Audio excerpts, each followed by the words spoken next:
One small step for man.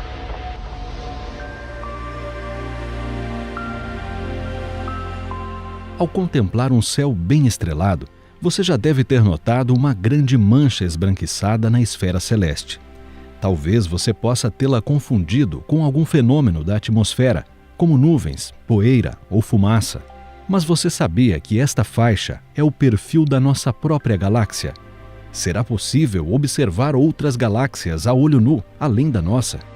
Afinal, o que são as galáxias? Os gregos antigos denominaram essa faixa esbranquiçada que se estende pela esfera celeste de círculo de leite.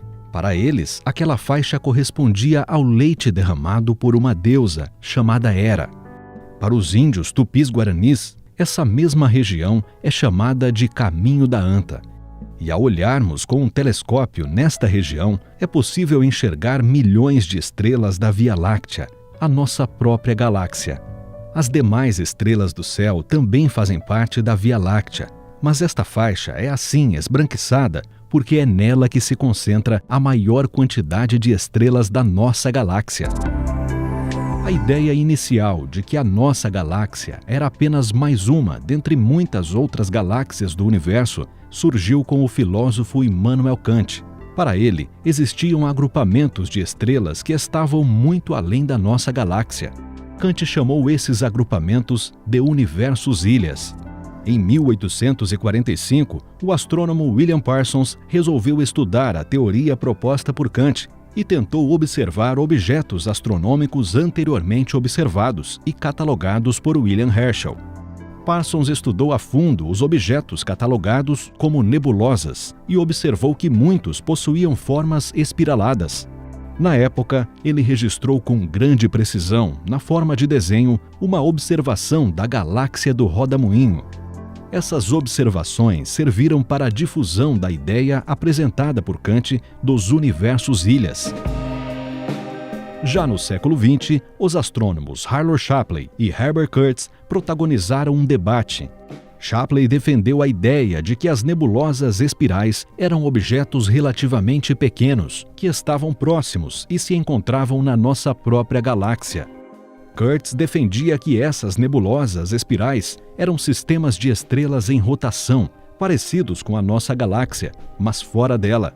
Para resolver esse debate histórico, os astrônomos precisavam descobrir uma maneira de calcular a distância dessas nebulosas espirais e determinar um possível tamanho para o universo e para a Via Láctea. A resposta veio em 1924, com o astrônomo Edwin Hubble.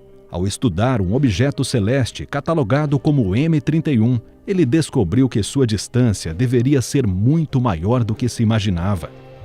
Usando os métodos de cálculos desenvolvidos pela astrônoma Henrietta Leavitt, ele concluiu que aquele objeto estava a uma distância de uns 2 milhões de anos-luz da nossa própria galáxia. Portanto, M31 não poderia ser uma nebulosa dentro da nossa galáxia, mas era, na verdade, outra galáxia, a galáxia de Andrômeda.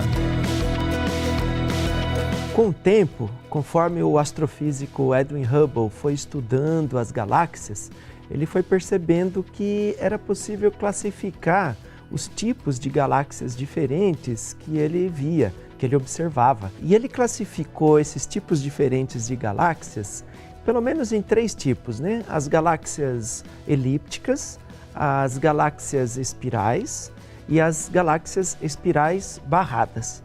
E de modo que essas galáxias elípticas, elas têm um formato mais ou menos oval, que parece mais como um núcleo de uma galáxia espiral. E as galáxias espirais, elas são galáxias que têm estrelas no formato de um redemoinho, né? Como se fosse uma água escorrendo num ralo, né? Girando.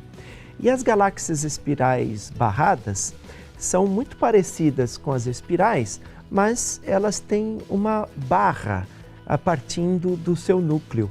E acredita-se nos estudos mais recentes que a nossa própria galáxia, a Via Láctea, seja uma galáxia deste tipo, uma galáxia espiral barrada.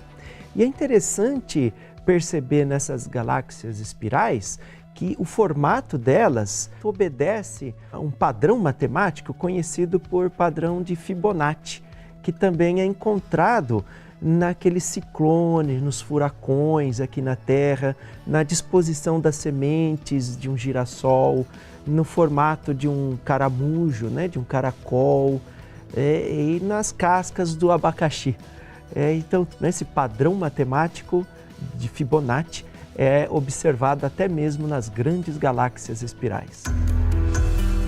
Hoje sabemos que o universo é povoado por muitas outras bilhões de galáxias, cada uma com seus bilhões de estrelas, planetas, buracos negros, nuvens de poeira, gases e matéria, tudo unido gravitacionalmente.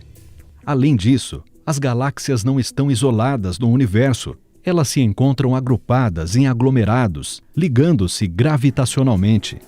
Por sua vez, os aglomerados de galáxias estão agrupados em superaglomerados de galáxias. A Via Láctea faz parte de um aglomerado chamado de aglomerado local. Nele há diversas galáxias vizinhas, mas 3 delas são bastante especiais: a galáxia de Andrômeda e as galáxias satélites da nossa Via Láctea, chamadas de Pequena Nuvem de Magalhães e Grande Nuvem de Magalhães. Essas 3 galáxias são as únicas que podem ser observadas a olho nu daqui da Terra. Agora que você já conhece um pouquinho sobre as galáxias, que tal tentar encontrar esses objetos no céu estrelado?